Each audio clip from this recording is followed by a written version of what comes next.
It's the KQ Morning Show, 92 KQRS. I'm Steve Gorman. This is the KQ Morning Show for Tuesday, October the 10th. The Eagles, one of these nights, that's the kind of song a band puts together in the studio, and as they're doing the vocals, they laugh and go, yeah, I just challenge anybody to try to cover this. You're not getting those harmonies. Don't kid yourself. You can't sound like the Eagles. 1975. Who do you think you are? It is Tuesday. The Twins got a big game today at 3 o'clock, trying to get over the hump at Target Field. Whew, baby, a 2-1 lead in a best-of-5 series would be spectacular. Mm-hmm. The Twins could take care of business not only today but tomorrow and beyond to the ALCS as they are just rolling. Elsewhere in baseball, the Dodgers got beat again last night. The Braves with a miracle finish to come back and beat the Phillies.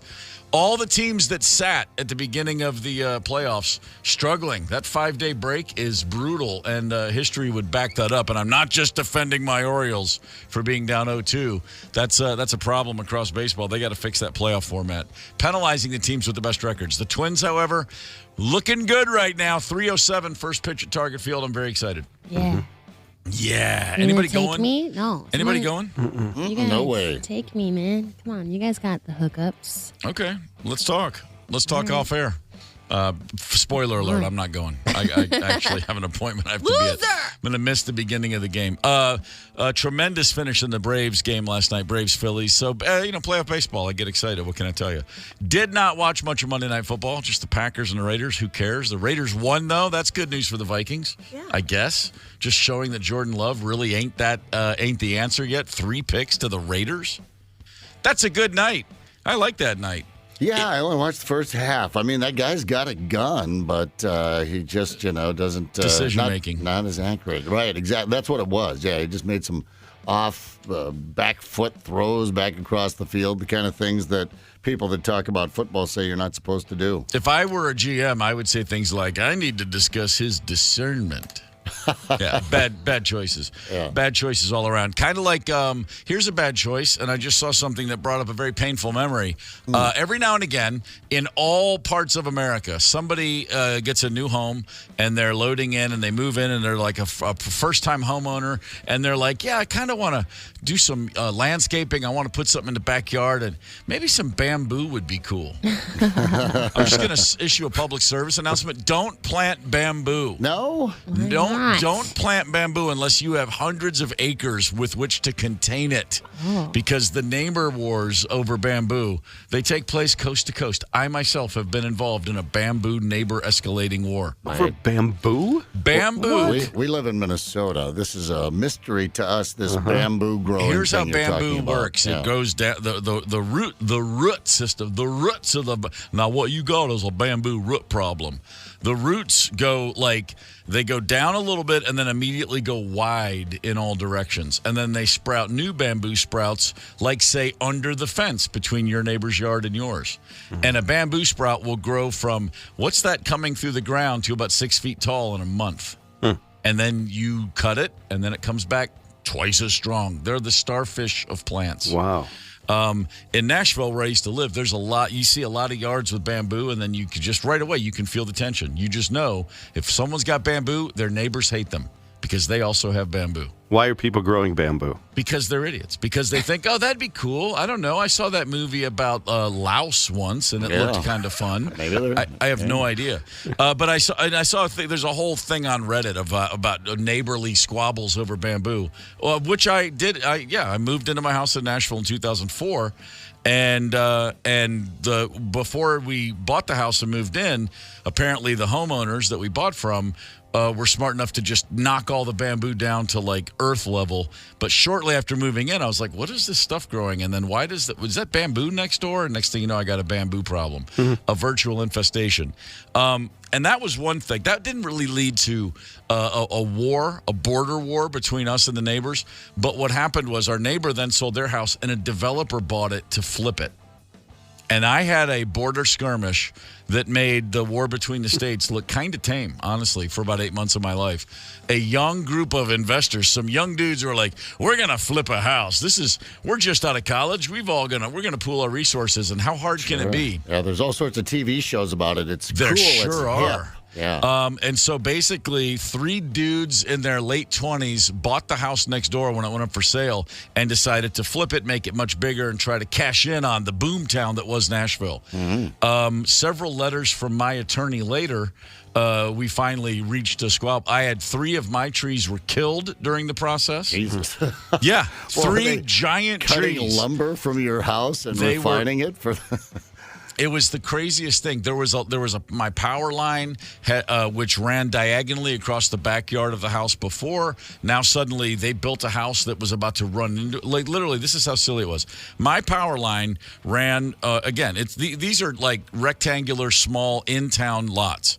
And the power line ran diagonally from my house across the backyard of the house next door. It's just this is the way they set it up years and years before any of us were there. Yeah. These guys start building an extension on the back of the house. And as the framers are literally framing up, they realize, hey, we're going to run into that power line. Like nobody thought to look at it ahead of time. And there's a knock on my door. Hey, we need to get your power line taken down. I'm like, I'm sure you do. Yeah. We'll call the Nashville Electric Service. You think that's my power line? Right. Grab your pliers and your ladder. And it was just the beginning. And so the result was they said, well, we got to bury the power line. We can set a new pole in the back and we can bury it. But this is crazy. But the way the lines were drawn in the neighborhood, the power line had to be buried in their yard. Okay. And the builders were like, that's fine. I said, that's fine with me. Because again, it's not my power line. It's the electric service's power. It's technically theirs. Yeah. So they Use get the it. easement. My power line is now buried in someone else's yard. And without telling me, they decide, well, we'll go ahead and dig the trench. We got the tool here that day.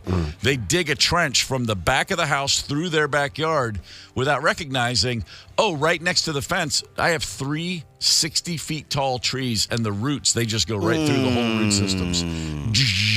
And then I have to hire an arborist to come out and tell me if they're going to die. He goes, yeah, you got to take those trees down quick. Oh, man. And they're spendy as Thousands hell. and thousands. Oh, it's insane. And so then I have to get them to do that.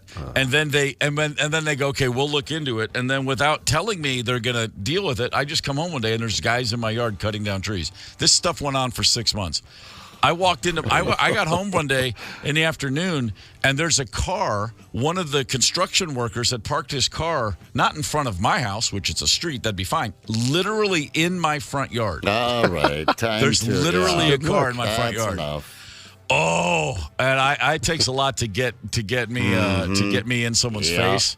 There was a day when neighbors, beautiful fall afternoon, just like we have right now. Yeah. Neighbors walking the dogs, pushing the strollers, and there's me screaming at a guy in my front yard to get your effing car off my yard before. And then don't even get me started on the loud music coming out of the house at 7 a.m. when they started construction. Were the man. new owners, were they punks? They were just snotty like frat boys who were like thought they were geniuses. The people they ended up when they finally finished the product and sold the house, the family's lovely. Yeah. I still can't stand to look at them. I mean, I'm really nice to them, but I was like, you bought the house from those idiots. But they're nice. What can I say? Thank God. I mean, they moved on, and they're not those neighbors that camped out, and you're like, well, this is it till the end of time. We've got to pack the bags, Ma. I know we've got someone that wants to chime in on this Yeah, topic. Candace, we have a caller. Mark from Belle Plaine. Mark, good morning. Morning. What do you got for us, brother? Oh, when I grew up in Wisconsin, we had a patch of bamboo that was probably about a 30-foot by 30-foot patch. Oh, boy. And in the last couple of weeks, one of the conversations with my mom, we brought that up, and he never could figure out where even that stuff came from. But you never see that stuff anywhere in Minnesota or Wisconsin, so I don't know how it ever got there, but me and my brothers would snap the leaves off them and slap each other around with that stuff like they're toys when we were kids. Are you sure you're not thinking of baraboo? Is it bamboo? Or I'm just teasing. No, I'm teasing. I didn't even know that stuff could grow in the Midwest because you're right. You never see it, but apparently it can hang you in never there a see little it bit. because somebody in the Midwest just put the kibosh on that years ago. There was like a gentleman's agreement from everyone. Like no one put one piece of bamboo in the ground. But it's a common cause of, as I said, border skirmishes. You know what they say, fences make for great neighbors. Oh, we had bamboo's the workaround. Yeah, as you tell the story now, I'm remembering a big one. and it involved a big tree that someone planted in front of our lake view. Oh, my man, God. I'll tell you what. You start thinking about criminal activities, like is it illegal to poison and kill a tree? These kinds of things. What if it got cut down in the middle of the night? How do I make it look like lightning? It's crazy. Neighborhood wars can get wild. Let's continue this a little bit later. We got to get on to Mike Evans and his Hollywood Report here at 6:30, but we might have to get back to these neighborhood wars. I bet more people than we think have probably experienced something like this. All right, hang tight. It's the KQ Morning Show, 92 KQRS. I'm Steve Gorman. This is the KQ Morning Show for Tuesday, October the 10th. It's time to head west, young man. Let's see what Mike Evans has cooking on the Hollywood Report. Good morning, Mike. Hey, good morning. This report brought to you by Marcus Theaters. Well, today's Tuesday. Special Tuesday, 6 days, $6 to get into any movie you want to see at Marcus Theaters. Those great lounges, the great food. It's exciting. It's exciting on a Tuesday. It's great. It's great. How about those Twinkies? Big game today. Mm-hmm. Are you going? 3:07 first pitch. Can't make it. Sorry. I'll be watching. Oh, I will too. A lot of TV news today, starting with the television review. The all-new Frasier returns Thursday on Paramount Plus. Look, I like the old Frasier. This tries to be the old Frasier, but it's really not. Frasier's son, who's a big part of the show, is now a grown man. Former brilliant David Hyde Pierce is not part of it. Of course, John Mahoney has passed away.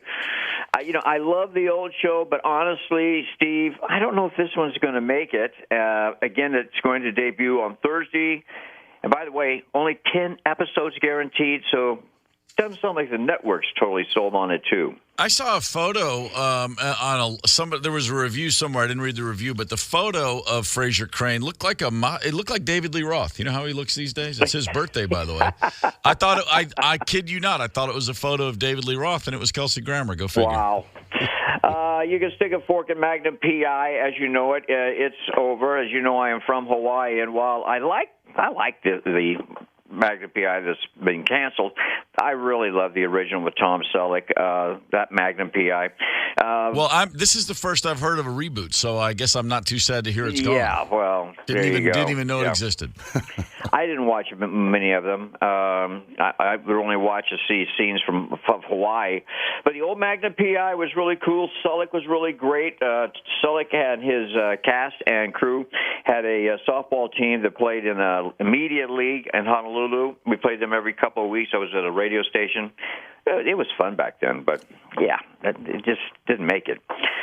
Odds and ends. You like Woody Harrelson? Yeah, I'm hit or miss. Yeah, Woody Harrelson is going to star in a dark comedy play. It's called Ulster America in London this winter. He says that he's tired of movies and TVs. He wants to do a legitimate theater. It's called an outrageous, controversial, satiric comedy. I think that's perfect for Woody Harrelson. Yeah, sounds right. If it does well, I hear it could be coming to Broadway. No boy. All right, I want your opinion on this, Steve. We're going to be hearing a lot. We're going to get bombarded from now until November 7th when it comes out about the Barbra Streisand autobiography called My Name is Barbara. She goes into great detail about her religion, her politics, her love, her hates, 900 pages. I have one question. Does anybody care about Barbra Streisand? What are you, funny girl? What are you, nuts? Of course, she's an icon. You got to cash in before all the baby boomers are dead. Yeah, she's an icon. She's a fabulous talent. I want. My Name is Barbara. I immediately think about that old Dr. Demento song, My Name is Larry. There you go. And I want to hear Barbara singing, My name is Barbara. My name is Barbara. That I would pay $5 for. This is a really strange one. Sportscaster Al Michaels, who I first met when he was doing play-by-play in the minor league Hawaiian Islanders at the beginning of his career. Okay. He brags that he's never eaten a vegetable. I saw that the other day. Yeah, never put a vegetable in his mouth on purpose, apparently. Yeah, bizarre. How old is he? Like 90? He's got to be pushing 80 by now. Yeah, so, all right. Mom was wrong. Celebrities who are most devoted to their religion are very public about it. They want people to know about their religion and their beliefs. Okay. Christians, Chris Pratt and Mark Wahlberg. Okay. Jewish, Natalie Portman and Maya Rudolph. Okay. Buddhist, Sharon Stone and Orlando Bloom. Okay. Hindu faith, Will Smith and Russell Brand. Oh my God, that's a harsh look for Hinduism. Yeah. Scientologists, well, Tom Cruise, John Travolta. You want to call that a religion? You go I for guess, it. I don't know. Atheist, Daniel Radcliffe Right. and Brad Pitt. Okay. And a sidebar, Cheryl and I were married at the South Haven Baptist Church where Brad Pitt, as a teenager, went every Sunday with his family, and his family still attends. In Missouri? In Springfield, Missouri. You were married in Missouri. Real quick, I was divorced, and my two daughters and my ex-wife moved to Missouri. I was doing mornings at K-Rock every Friday. I worked 6 to 9. Mm-hmm. At 10:45, I caught a plane to Missouri. I had an apartment there. Spent all weekends with my kids. Yeah.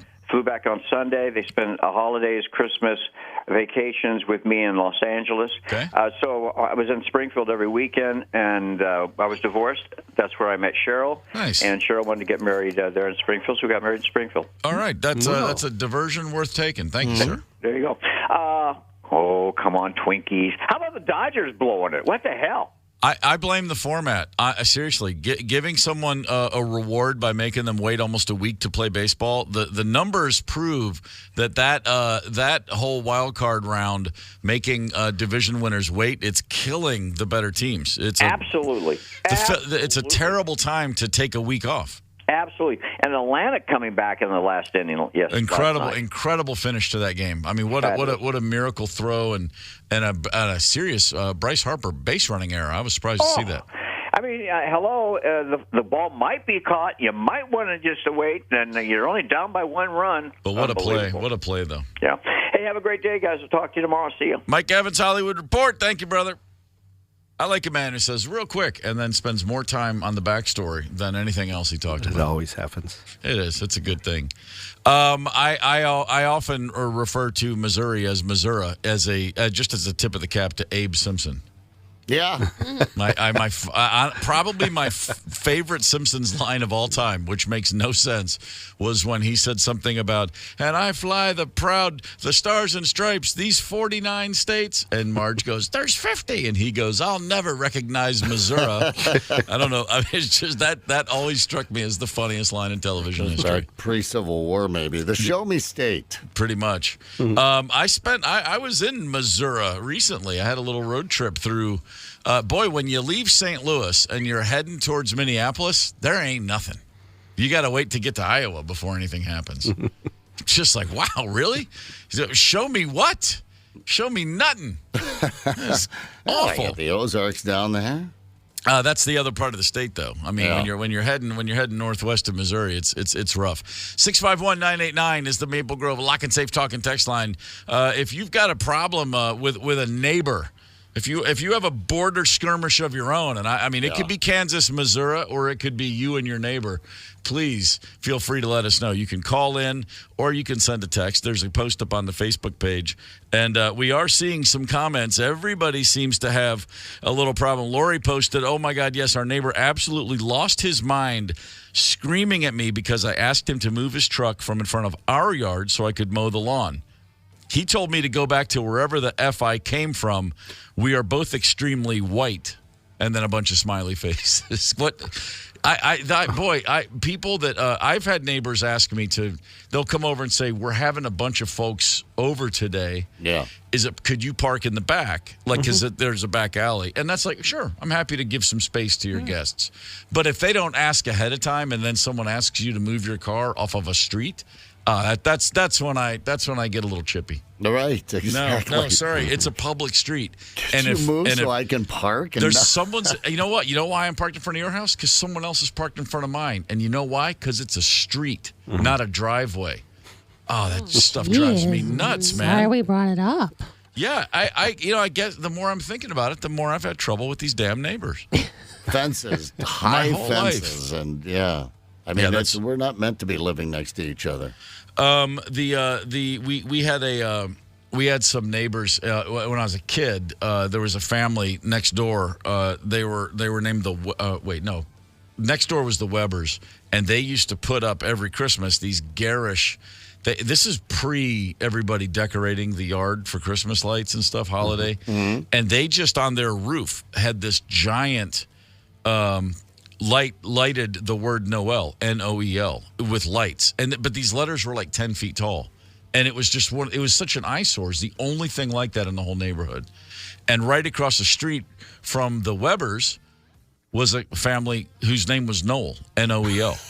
No. And so my brother and two of his friends literally hand-built and lit giant letters that said Weber, and they put it on the Knowles house. Yes. Because they took a holiday vacation. Yeah. And when they came back, they found big wooden cutout letters with Christmas lights that said, That's how you handle an eyesore. You create another eyesore. That's exactly right. You put it right in their face. All right, let's look back. How about a history lesson? Sports, music, History. remember where the past comes alive.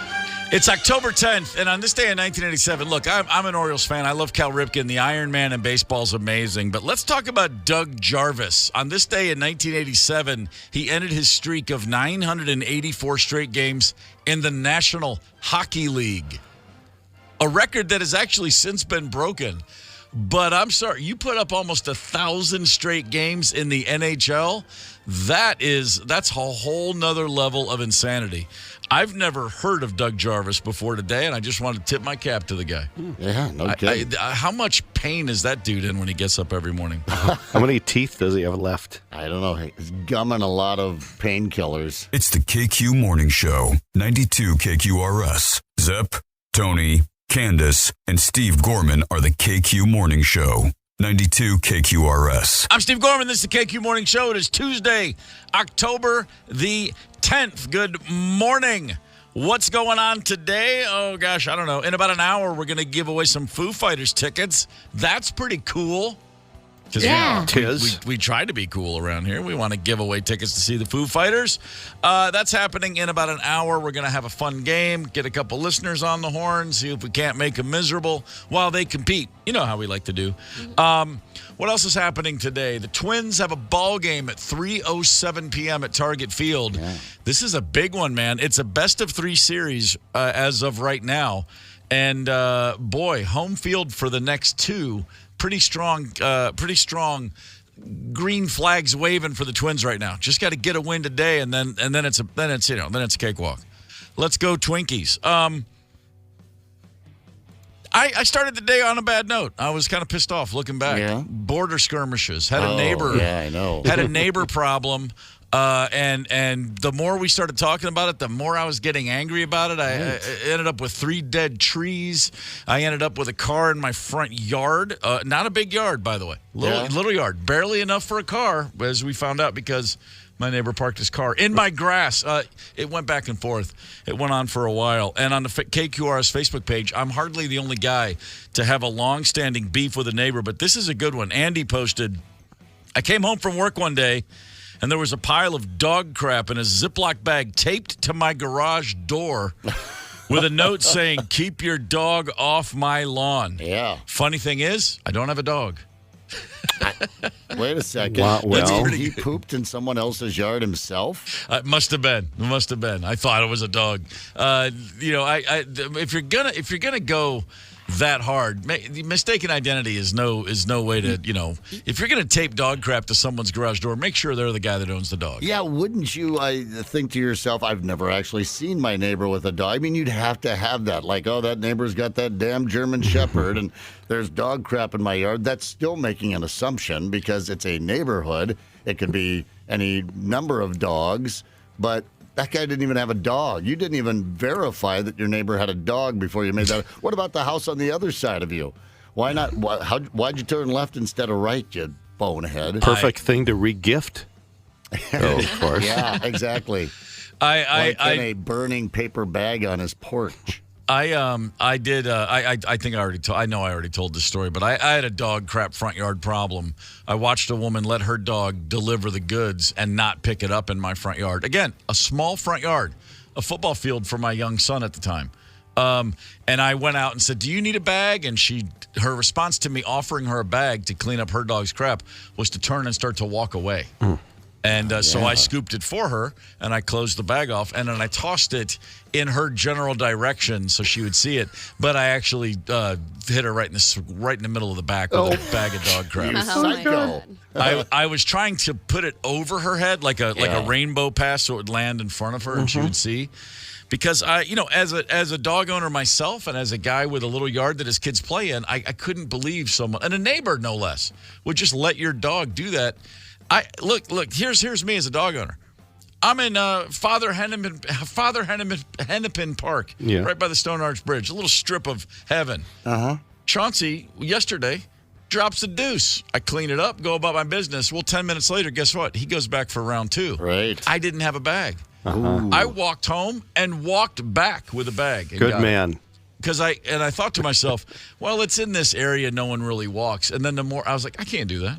I can't. It drives me crazy. You never know who saw you, too. Every time I see unscooped dog crap, I think, what kind of jerk leaves that there? That in the grocery cart. Get off my lawn, literally, with your dog. But we have these problems with neighbors. They say fences make for good neighbors, and they do, unless one of those neighbors, as we've already learned, plants bamboo. Then you've got the War of the Roses going all over again. But Zepp, you don't have a bamboo argument. You have a who doesn't love a weeping willow? I hate weeping willows. You hate weeping willows. I sometimes just go out into the national forest and cut them down if I see one. I'm allowed to. Yeah. And this is because? Squirrels and weeping willows. Squirrels and weeping willows. I kill. Just rats with bushy tails. Yeah, right. Yeah. So we bought this house. Shush. We bought this house with a lake view, beautiful lake view. There's the bay window. We knew the moment we looked at like 5 houses that day. We looked at that. There's the bay. Oh my God! Look at the lake. There it is. We're sitting up on a hill. There's a deck, and this is like a split-level house. This isn't some mansion. How did we get so lucky? Fantastic. We'll take it. We move in. There is a neighbor. Now, at the end of our yard, it drops about 50 feet pretty steeply down into the neighbor's backyard. They own that side of that hill. Okay. You can't even see the roof of their house. We're looking out at the lake. Their house is, 20 feet below that hill. It's way down there. And this guy, for some reason, they also move in about the same time we do. Some cranky guy down there. I remember I'm mowing, and I said something about, I'll mow down your hill a little bit. I see you don't mow here at the top of your hill. So at the end of our yard, we had these tall weeds because he had it was a big bank. So I mowed down a little bit for him, and he said, don't mow my yard. I said, well, then why don't you mow your yard so I'm not looking at your weeds? His response to that was to plant a weeping willow tree. These things grow. Well, literally almost overnight. Quickly, yeah. Very quickly. And it's a huge canopy that now negates our lake view. At least during the summer, the spring, the summer, and the fall. Yeah. Just boom, it's absolutely gone like within 2 years. And I sat there fuming. I had a couple of choice words with him once. And, F you, no F you. And I'm thinking to myself, could I drill a hole in it and dump some poison in there if it just dies? And, do I just cut it down in the middle of the night after a few beers, sitting on the deck, just watching this weeping willow? And as it's watching me, and I'm not watching the lake. Yeah, it's furious, man. It still pisses me off thinking about it now. I'm sorry, Candace, you were saying something? Well, I like willow trees. There's a big willow. Do you know what they have to say about you? Wow. Hey, I talked to this willow tree in Richfield. He's been there since I was a kid. All right, cuckoo. But, I just say, hey, hi, willow tree. I'm talking about a weeping willow tree. Is it different? No, I don't know if there is a difference. I don't have anything against the tree itself. You understand where my argument lies. I know that they're not great. They attract a lot of bugs and nastiness. Yes, right. But that they sure look cool. And if you plant a willow tree in Zepp's view, then that's when the weeping comes in. That's what introduces that term. So I'll just sell it. What's the end of the story? I got divorced and moved out of the house. Okay. So, wow, you buried the lead. That weeping willow broke up your marriage. That was pretty much it. It was never good again after that. Man, that's a rough one. Let's just change our topic of the day to, have you ever had an altercation with a willow tree? See what happens. It's a weeping willow tree. You mentioned you wanted to poison a tree. That does work. Quick side note, very famous in Auburn, Alabama, Toomer's Corner. It's a part in the little town of Auburn, and they have these oak trees that have been there for hundreds of years. And an Alabama fan poisoned and killed them 5-6 years ago. Yeah. Did that story make it up here? That was in SEC country, God's football country. It's a damn hero. That was a huge story, man. And of course, the kind of guy who would poison historic, legendary trees that are sort of the symbol of a fine university like Auburn. Yeah. That's the same kind of guy who would then call into a national radio sports talk show and admit it. Right. Yeah, Harvey Updike. Everyone knows his name. Oh, old Updike. Yeah, Updike. Yeah, everybody knows what his problem was. By the way, Terry, thank you for the message this morning. I think you might have nailed it. I should have got a pet beaver. She said the beavers just like to knock those weeping willows down. Really? Yeah. By the way, went down a rabbit hole on Instagram the other day of beaver videos. Just watching beavers eat like cabbage and carrots. And That's because of that story we did on Friday, the University of Minnesota research team. Yeah, it must have been. I literally spent 20 minutes just clicking on the next one, the next one, the next one.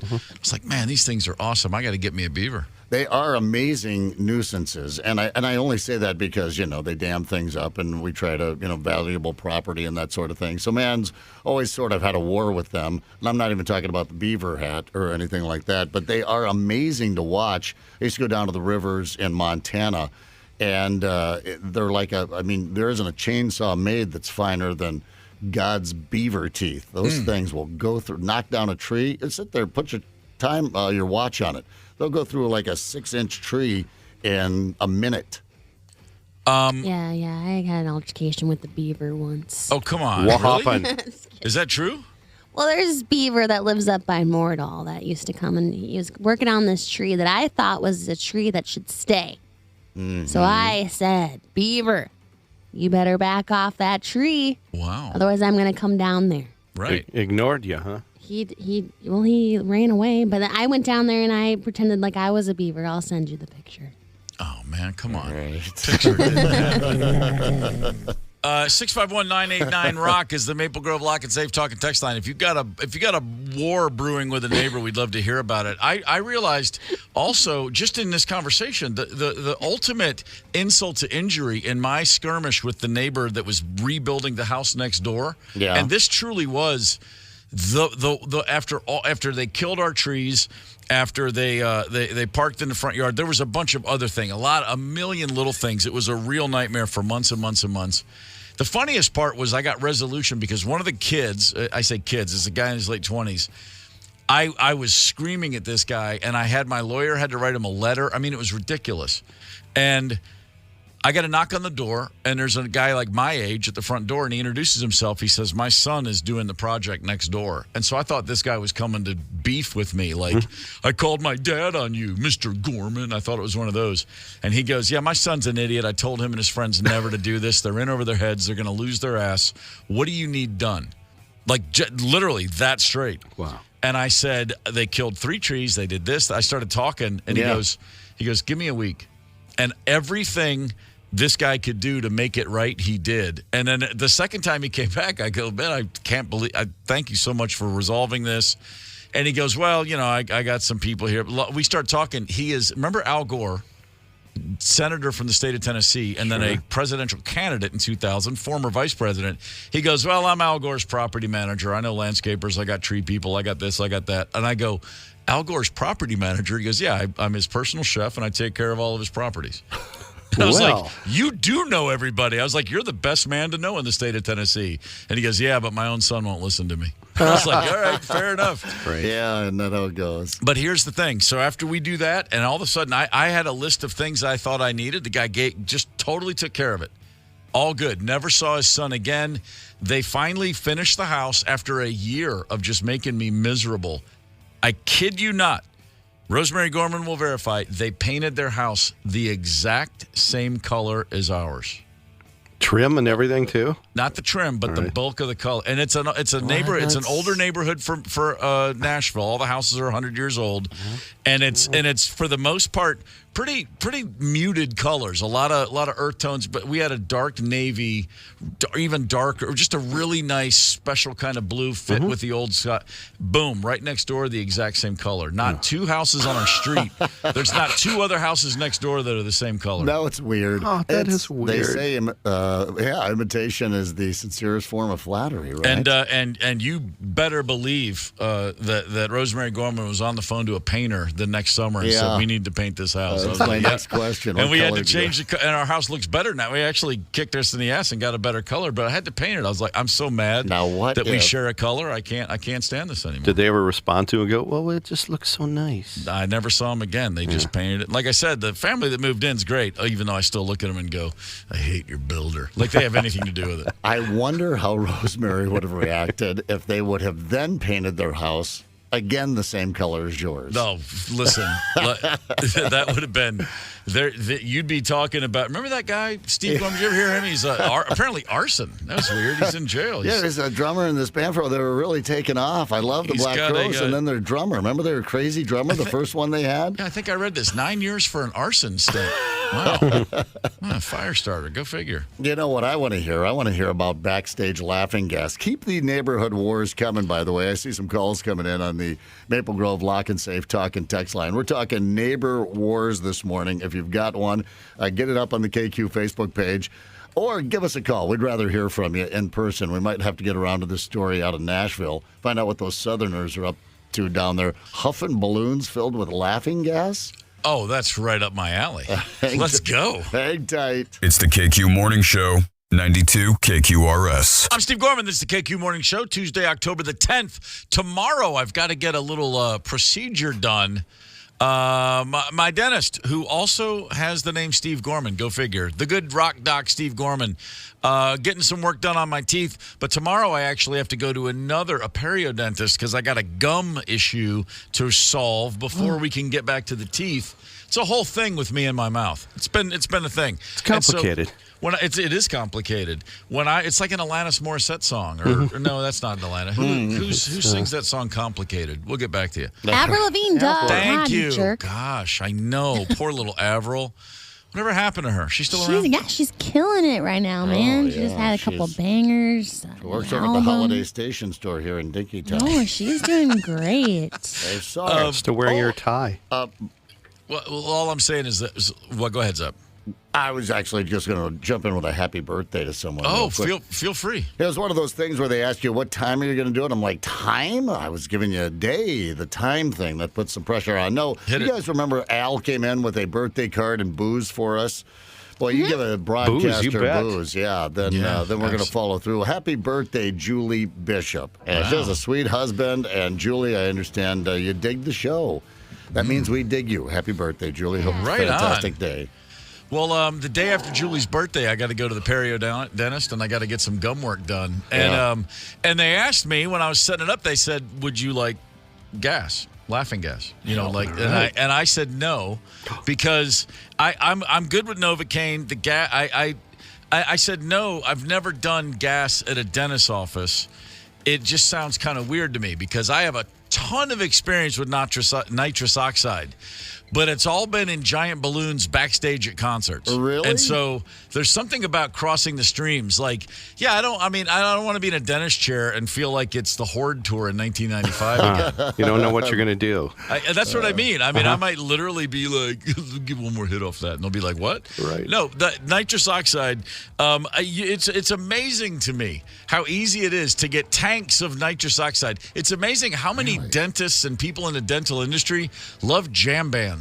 Because, my God, when you get backstage at a jam band, at a gig, you got people handing you balloons left and right. And last night in Nashville, over the weekend in Nashville, the band Fish was performing. Oh, speaking of jam bands. Fish was performing. First thing first, they played their 2001st show as a band. No, that's a lot of gigs. Dead of their generation, right? They are a year-round gig. And so what did they do? They opened with the 2001 theme song on their 2001st gig. See, that's why it helps to keep notes. How many shows have you played? I'll tell you exactly. But so they're playing. All the fish heads are out. They're having a good time. There was a giant sting operation. 10 people arrested for having nitrous oxide tanks outside the arena. Not inside, outside the arena on the road, offering balloons to passersby of nitrous oxide. Yeah. And so I just thought, hey, man, those 10 people, doing the Lord's work, man. Those balloons are awesome. I mean, I suppose everything can be abused. I abuse salt and sugar, very illegal substances every day of my life. Yeah. I quit brushing my teeth for a while just because I wanted to go. I thought it was hard to get your hands on, and I thought I had to get a cavity or go in for a root canal. I started getting the gas. Whoever was gassing us there in Huron, South Dakota when I was growing up, you just go in for a checkup, and they'd slap the nose mask on you. Mm-hmm. I loved it. Yeah, absolutely. I remember looking down, and my neck was like 11 feet long, and I thought, this is fantastic. But I didn't realize it was so easy to get hold of. So I suppose, why are they stinging this? Pick your battles, That's what I'm saying. I mean, my experience anyway is you suck down a big balloon full of nitrous oxide, you got about 60 seconds where you don't want to be behind the wheel of a car. Yeah, sure. right. But if you're on the sidewalk outside of a gig, I can't imagine doing much other than trying not to fall down. You basically just sit in place. Yeah. That's move number one, be stable. True. Yeah, I was at a party one time, and they had just hundreds and hundreds of little whippets, canisters of nitrous. And the guy who brought them was a professional clown, which made the experience even more surreal and silly and giggly. Yeah, so you don't have to. You can just go buy this stuff. You can't go down to a gift store. Okay, right. No, you gotta know that crazy dentist who barely got his degree. It's usually, or just get a job at Caribou. Or just that. Really? Well, that's that's why I was asking if they were easy to get. So they have them at Caribou. So there's a Caribou in my neighborhood. There's an endorsement for them. We can find a shady barista in this building somewhere. Any coffee shop. I just know that I worked at Caribou, and there was some shenanigans going on with the whippets. Wow. I don't know of anything that's ever gone wrong, honestly. I mean, I'm sure there's plenty. I'm sure somebody says, oh, no, my cousin got really into nitrous and this went sideways. I've just never heard of any of those stories because it is a quick, bizarre buzz. And then, you got your 60-second ride on the... it's amazing what music sounds like on nitrous. All right. Well. You're just like, oh, man... This is like, I mean, you sitting there listening. You're back, in my experience, you're backstage and somebody's playing like, the first Wilco record, and you're like, oh man, I forgot how good this is, man. That Casino Queen, man, Casino. That's exactly what it is. And then you come back and because everyone's doing nitrous, you didn't miss a thing in the conversation. Now listen, you're going in to see your doc there, Steve Gorman. Smuggle us out some. Get something. Bring them back to the studio. No malfeasance. I don't want to. I'd hate to get someone in trouble. You never know how that stuff's going to shake out. Okay, so you're having a gum. Okay, I had a gum surgery. Okay, really? Like probably like 7 or 8 years ago. Okay, maybe 8. It was a while ago, but it was like 4 hours long. Yeah, there was gum, like too much gum in the back of my mouth. Okay, and they had to take some of that out. I don't know why this happened, but they did. And my doctor's name was Dr. Jabs. Jabs? Wow. He was super hot, but the name, it was not great. J-A-B-S? Like literally, like I'm going to jab your gums to death. Were there 2 B's by any chance? I don't remember. Dr. Jabs. But he was great. Yeah, I mean, but it was a tough surgery, and it was like the day before Thanksgiving, so I couldn't eat anything. It really sucked. What was your life like when you had? What was your life like when you had too much gum? I don't know why this happened, but apparently I was born because I got my wisdom teeth removed, and that caused my gums to overgrow my other teeth or something. Born with too much gum. It was horrible. I feel like we should have some. Who is that? Sarah McLachlan music going. She was born with too much gum, but you can help, Candace. Candace Wheeler. But it's been fine so far. I don't think my parents took care of my teeth. No. I don't. Well, that's what happens when you get your wisdom teeth out. Don't even start in there. Don't get anything removed. I got my wisdom teeth out. I was 21 years old. It was my last semester of college. And this is completely insane the more I think about it looking back. I had a buddy who'd gone through a medical crisis, and so he wasn't driving for a few weeks. So for a few weeks, I had his car. So I was like getting some stuff done. I finally had a car. I could go run errands on my own. I was helping him out too, but the perk was I had a car.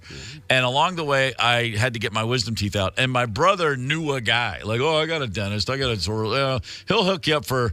And I swear to you, he said it's like $120. I'm like, okay, great. I mean, he was a real. He was doing me a favor. I mean, he's a real oral surgeon who did this, or whoever takes your wisdom teeth out.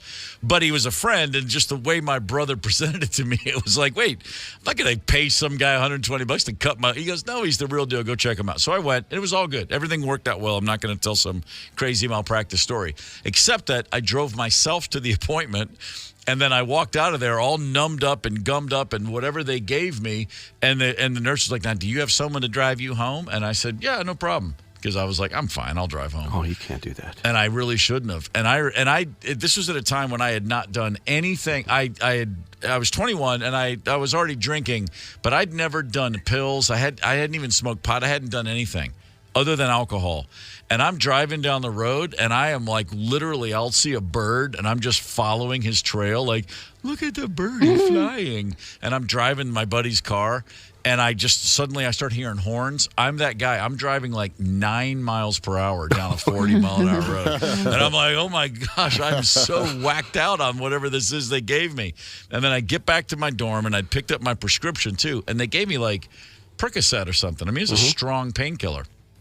That night, I'm on campus at a Western Kentucky University basketball game, high on pills, and I'm falling into my friends, and they're like, dude, what is wrong with you? And I got just mountains of gauze in my mouth. Oh, this is 6 hours after having 4 wisdom teeth cut out of my face. And everyone's like, go home. And I'm like, I can't go.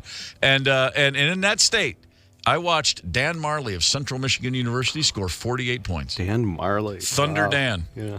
It's crazy. And I'm like, I was just first time out, and I was like, that's when I thought, I'm not good on pills.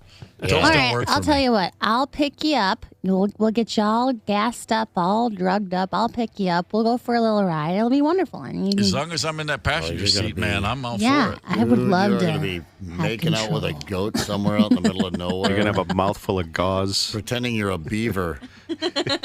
I think Snoopy understands me.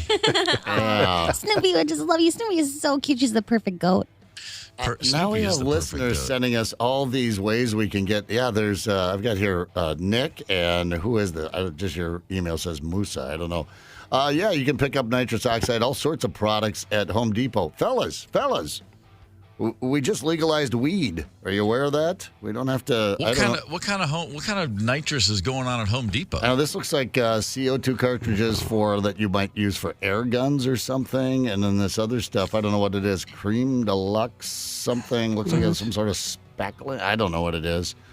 I don't know, but it's like a bucket full of stuff that you might find at Home Depot. Oh, all right. Is this something that you put the bubbles in the drink? I don't know. It also said whip can be found at several tobacco shops. Okay, there again, weed is legal now. It's okay. Yeah. We've got all sorts of other fun stuff to do.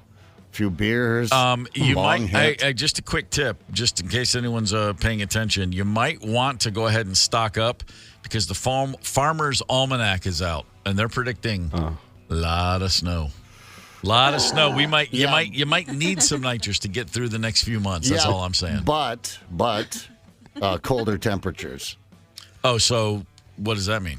Even better. Yeah, you might be a lot of snow, but at least it'll be colder. Oh, sure. Okay. Got that going for you. Yeah. What was that old line in Meatballs or something? Hey, we might be small, but at least we're slow. That's exactly You right. quote Meatballs a lot. That's the only movie I've ever watched. It just doesn't matter. Are you ready for the summer?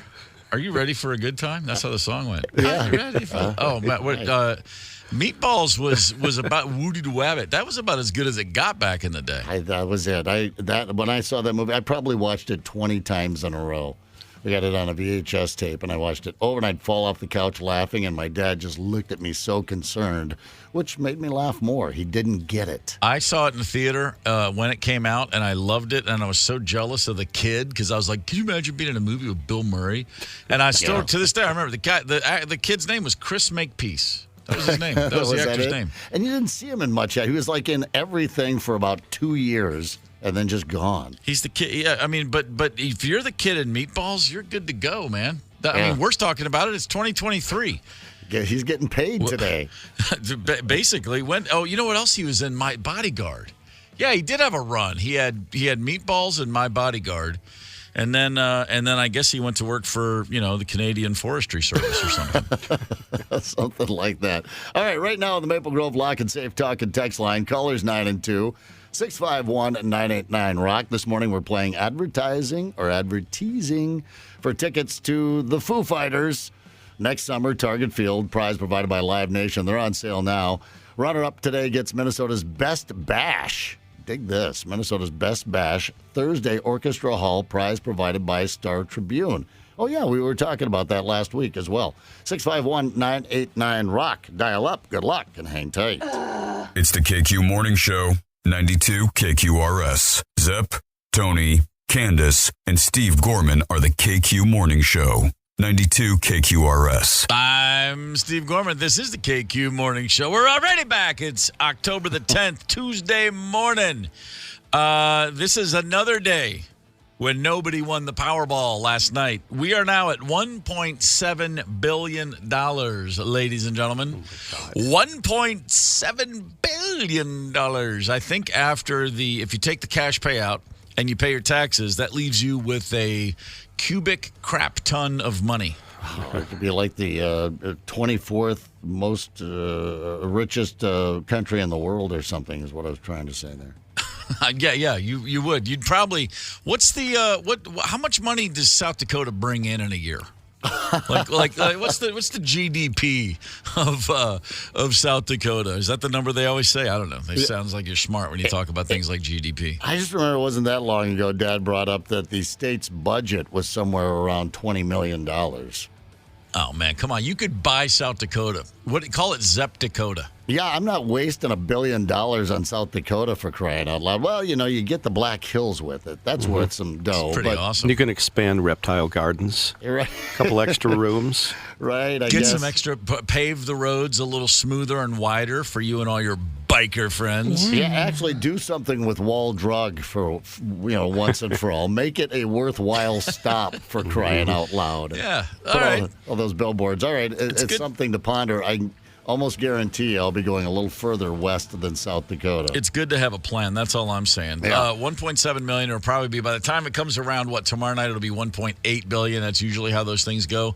They say I just want to get it to 2. I just want to see $2 billion. All right. Well, for you, I hope that happens. Although, keep this in mind. So here's why I'm getting excited. Because I guess I didn't know this, and I don't understand the law of averages. I'm not going to figure it out at this advanced age. However, it appears that the $1 million winners are going up exponentially as the jackpot goes up. The higher the jackpot, the more $1 million winners you get. There were something like, $17 million winners. That sounds doable. I'll just take the $1 million. Yeah, that works for me as well. Yeah. I mean, I would, if you give me the choice, $600 million or $1 million, I'm going to go $600 million. But the $1 million's not good. I'm not going to cry in my soup. No, that'll take care of some things. And I don't. Has anyone ever said cry in my soup? I don't. That's why I just laughed. Would you even know? That just would add it to the broth. That might taste good. Not sure where these things come. Salty tears. Real quick, in case you're wondering what the hubbub from Lancaster County, Pennsylvania was, the story is that a 49-year-old man was taken into custody because he was trying to flee the scene of a crash. He ran into a Toyota RAV4. The man was driving a 1974 International Harvester 4000 series tractor. Damn. I think I probably grew up on something very similar. He crashed into a Toyota and fled the scene. Was pulled over, found to be drunk, ticketed. Yeah. Released on his own recognizance, and 17 minutes after being released, found himself back on that same tractor being pulled over again. What? 17 minutes after being released from custody, the actor was found to be operating a tractor yet again on the roadway and placed into custody. 2 DUIs in the same night, and then 17 minutes after released on the first one, you get the second one, all while driving a 49-year-old tractor. Yeah. That's my kind of guy. Yeah, right there. You can go off-road with that, buddy. Get the hell off the road. And, well, you're letting a drunk back out. I thought you had to sober up or have someone come pick you up. I'm not sure exactly how that works. It's pretty great. I just love the fact that, okay, he's 49, the tractor's 49, and in the back of his mind somehow that justified it. I'm born in 1974, so is this tractor. That's how I saw it. I do know a lot of musicians, like a lot of guitarists will say you have to have at least one guitar made in the year you were born. Maybe that's where this guy's coming from. Yeah, all right. Fair enough. Makes sense. You know who's a guitar player? Dave Grohl. I mean, he plays other things too, but he plays guitar and he sings in a band called Foo Fighters. The Foo Fighters will be at Target Field July the 28th, 2024. A little something I call next summer. Pretenders and L7 will be opening, and we have tickets to give away.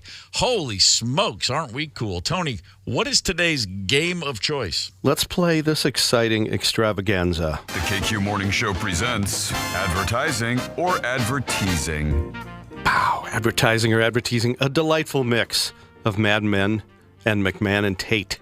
Two contestants get chances to hear some lines and then guess, are they real advertising slogans or are they made-up fakies? That's how that works. Just fun fact for the listener, Tony Lee does smoke a cigarette while drinking a gimlet when we play this game. With a cigarette holder. That's exactly right. Advertising or adverteasing. Let's roll. Candace, who is contestant number one? Scott from Elk River. Sorry. Go ahead, Scott. Good morning. I'm allergies. Good morning, Scott. Speaking of smoking a cigarette while drinking. Scott, are you with us? Yes, sir. Yes, sir. Sorry for butchering your name, Scott. It's a pretty simple one, but sometimes, Good morning, Scott. Stop. I have allergies. Scott. Scott is Scott. Let's get to it. Scott, are you a Foo Fighters fan? Yeah. Okay. Do you ever have a shot of scotch? Every morning. Every morning. Attaboy. Well, then you are ready to play. Let's do it. Advertising or adverteasing. Good luck, sir. Tony. Maybe one of the lines will be from Scott Towels. All right, you killed it. Wouldn't a step too far. Yeah. All right. Come Scotty on. boy, number one. Lazy boy, long live the lazy.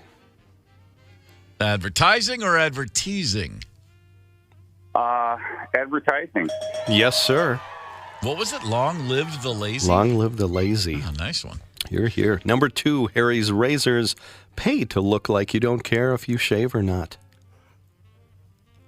That's weird. Yeah, it is. I don't know. Advertising? Correct. That is not a real ad. It Well is done. not. Number three, Needham's Premium THC Edibles. Think about it. What if a giraffe had to put on a tie? Advertising. I'm sorry. Boy, I wanted that one to be true, too. It is made up. I guarantee, submit it. They'll use it. Number four, Northern Ovens, the official bakery of the Minnesota Vikings, featuring fresh turnovers weekly. Jesus, never heard of them. Advertising? Yes. The Fresh Turnovers Weekly was pretty Yes. strong. Yeah. Tony. I got to give you credit for that one. Bad joke. No, It's nailed it. Only because it's true. Yeah, Thanks, right. guys. It's funny because it's true. Number five, Pringles, once you pop, you can't stop. Advertising. Yes, it is. Damn straight. And your last one, Scott. Miralax, free your mind and your feces will follow. Oh, Jesus. Advertising. He said advertising, and he is Yes, correct. it is. You are correct. Good It might- job, sir. It might be true, but it's not necessarily a slogan. 5 for 6, Scott. Very well played. Yes, sir.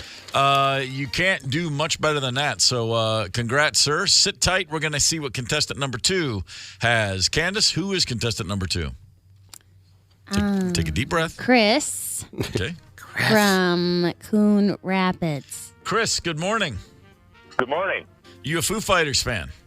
Oh, yeah. Oh, yeah. All right. Fair enough. Well, good luck to you, sir. Sunday, July 28th. You may be checking out that very band with the tickets you win here today. Tony, take it away. Let's go. Number one, Liberty Mutual, only pay for what you need. Advertising. Bingo. Number 2, Purina Organica Alpha Brain Formula, because except for a few breeds, your pet is an idiot. Advertising. That is right. Number 3, Walgrove Community Fertility Clinic, when you feel the need to seed. Advertising? Yep. Oh. Had to think about it. Yep. Number 4, Focus One Herbal Tea for treating ADHD. Was that a squirrel? Advertising? Yes, sir. And your last one. No, is it number 5? I missed one. That Sorry. was number 4. This is number 4.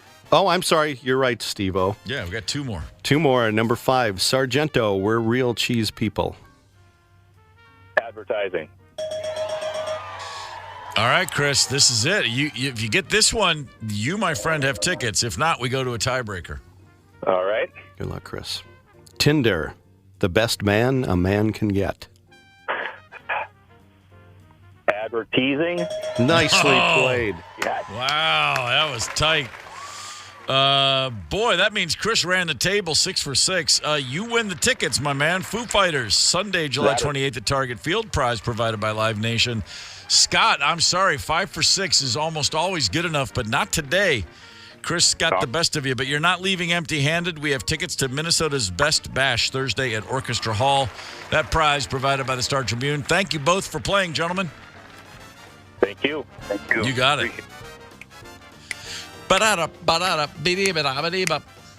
What is in a gimlet, by the way? It's not what is it, like an onion instead of an olive? I know. It's a gin. What is it? I just asked my friend this last night because she ordered one. It's like lime.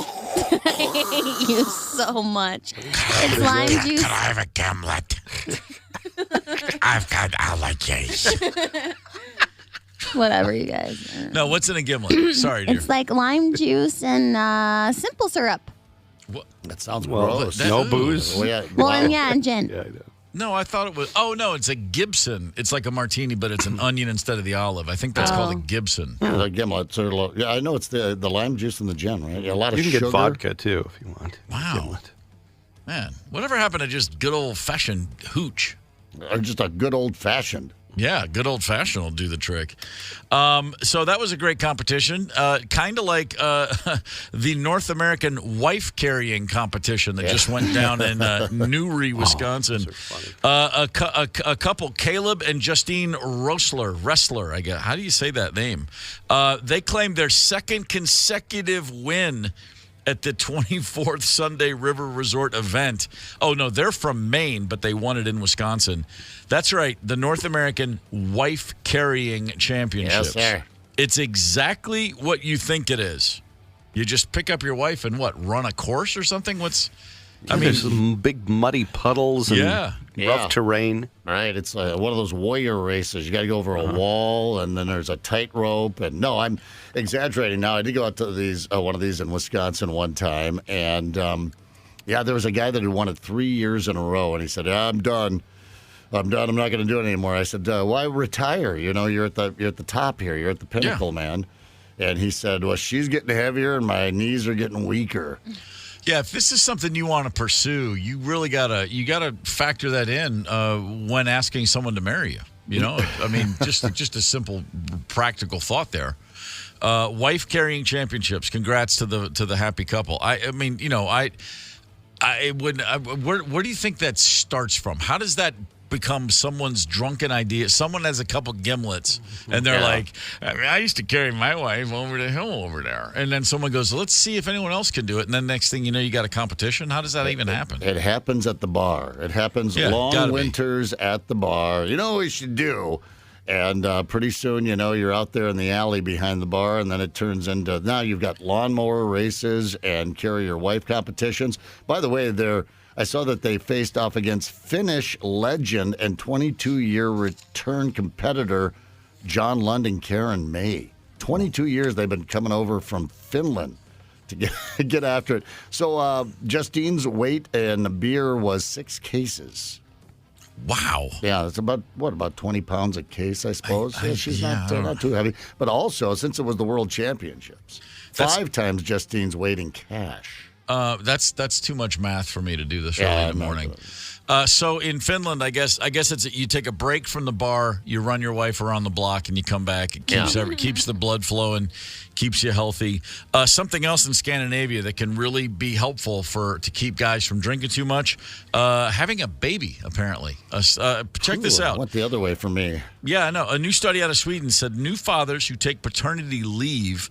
That's the key. You take paternity leave, you have a greatly reduced risk of alcohol consumption hospitalization. You mean you won't drink yourself to death? Apparently, paternity leave keeps men from drinking too much. Okay. So now the paternity leave over there, that's a whole different situation. In Sweden, if you have a baby, the parents can take 480 days of paid leave together. You're teasing. No. For over a year? Like a year and almost a half. It's a fine way to build a gentler society. Mm-hmm. Have the folks at home. You're not sweating it. You're not getting those phone calls. When are you getting here? That the rest of us have endured. You're not saying no. Really, honey. You need to this day. You go take your day at the spa, and then 4 hours later, you're popping the bottle of vodka for the third time. Yeah, there's none of that. Freaking way I'd have a kid. Because there's no way I'm missing work for a year and a half. I mean, is paid leave. It's our garage. I don't want to stay home for a year and a half with just her and that. It'll drive me crazy. They're going to get the hell out of there. I'll take 6 days. No, we're taking away your world's best dad mug. Yeah, no kidding. You can't. I bought it myself. Fair enough. So anyway, the good news is if you're Swedish and you're having a baby, you're going to be in better health. You're going to take a year off work. You're not going to drink yourself. I guess what they're saying is it's the average Swede who doesn't have a kid drinks themselves into the hospital. What else could hey, great news. Paternity leaves keeps you guys from drinking yourself into the hospital. I didn't know that was a problem to begin with. What if you just had a kid strike me as a fairly year? Relaxed group of people. Have a kid every year? Yeah. That's the golden ticket. Right there. You have 10 kids, crank out 10 kids in 10 years or whatever, 12 years, spread it out a lit'll bit because you've got more than, 480 days. Yeah. So, you just keep that rolling and you're never going to work. I wonder if there's a Swedish version of that creepy Duggar family that had all those kids down in Arkansas, 19 kids. There is. Yeah, there's got to be. Country's kind of creepy. What? What was that? I said 19 kids. Holy crap! Yeah, that's a freak scene if I've ever seen one. But you know what? We do have to. We got to hit it. But I want to talk about this. I got to talk about skydiving. You've done it, Zepp. I haven't. Mm-hmm. I got to talk about it. All right, let's talk about it. And it's the safest thing you'll ever do. Practically no one dies. You're safer than broadcasting or going in for a dental procedure. I think. Nice, thanks. Hang tight. It ain't nothing to me to whoop a man's ass. It's the KQ Morning Show, 92 KQRS. I'm Steve Gorman. This is the KQ Morning Show. It is Tuesday, October the 10th. And this is the day that Vikings fans will go, okay, you know what? Never mind. Justin Jefferson will be out with a hamstring, 4 games. Oh, my gosh. It's like, Take a deep breath, Candace. 4 games? We're going to sense it. Nitrous is on the way. You're going to be fine. Oh, gosh. 4 games, at least. I should say at least 4 games. That's a stink. Now we've got a nice solid receiver core, but that's the crown jewel, man. That's tough. Now this is maternity leave, right? Maternity leave. He is Swedish. He does have access to Swedish maternity leave law. Yeah, 2 things could happen here, and that generally happen when you get a big star that goes down like this, and that is the rest of the team goes, and you step up. I remember some of the best games we played in college and high school. We lost our star player, and everybody went, we got it. Okay. So you just dig a little deeper. These are professionals, not saying they're phoning it in ever, or you phone it in and say, I'm not getting hurt this season. I'm not throwing my career away on a team. There's no playoff money involved. We're not going to go there. So, I don't know. I think they just go about their business, right? That's what they do because they are professionals and they are getting paid handsomely for for playing this game. But well, it's a huge opportunity. I mean, the other receivers are like, dude, I'm so sorry, but give me the damn ball now. Oh, yeah. So you're going to see some people stepping up. They've got the Bears this week. That's a great team to play without the best receiver in the game. If you got to start somewhere, the Chicago Bears is a fine opponent. Following that, it's a home Monday night against the Niners, who looked like, the Niners look like the 101st Airborne, for crying out loud right now. They kind of seem unstoppable. So that's going to be tough. But one week at a time, let's just hope he gets healthy sooner than later. Yeah. Just because, look, the season may be lost at this point, but I like watching that kid play. Mm-hmm. Yeah, and he sells tickets. Fun. I mean, he's just good for business, and he's more entertaining. I want to watch a game with Justin Jefferson in it. I'm less likely to... I'll watch because I'm a football fan, and I'll be there. But, yeah, it's just bad for business, as they say. Moving on, Zepp. How many times have you jumped out of an airplane on purpose? On purpose, 34 times. 34 times? Serious? Yeah. Well, they've got 5 in jump school. Those are static jumps. You go out, stand up, hook up, shuffle to the door. That was jump school. That's Band of Brothers. You're lined up. You got that rope connected thing. Old school. I would make the distinction, though, that I went through jump school. I was not a paratrooper. Okay, right. Throw that Do you get to there. jump with the same guy every time? Can you choose that because you have good chemistry? What do you mean jump with the same guy? It's not tandem jumping. I don't. When you start out, don't you tandem jump? No, for God's sakes. What do I look like, a 104-year-old woman to you? Actually, no. He has seen me naked recently. Early in those mornings, yeah. My God, I don't get a good tan, No, in the Army they don't send it's you called in a tan. a static jump. Give you a push. Yeah, no, they will push you, but you hook up. So you've got a cord that hooks to a wire. You do and you hook up. jump out, and then that pulls your ripcord for you. You count to 5 and. Out comes your chute. And then you have just what's called solo jumps that I did out here in Baldwin and some other places. And that's where you got yourself with a couple of jump masters that go out with you to make sure that you're not going to kill yourself. And once you've got the hang of it, then you're on your own. So, yeah, good times. So 34 times you have gone out of an airplane with a parachute is what I'm getting at. Yes, sir. So... Always good. Did you ever twist an ankle on landing? Did you ever have any sort of difficulty, or did everything go as planned? No, pretty good. I did have a couple of tough landings, but I was younger and just absorbed the pain. But no, nothing bad. I was never in a situation or on a jump or a jump day where other people were jumping that anyone even ever used a reserve chute. Wow. So just knock on wood. Maybe I don't want to go back out. No. I'm asking because as far as I know, no one else has chirped up. You're the only person here who's jumped out of an airplane. Okay. Skydiving is one of those things that's way safer than people want to admit. I mean, if you just go by the numbers.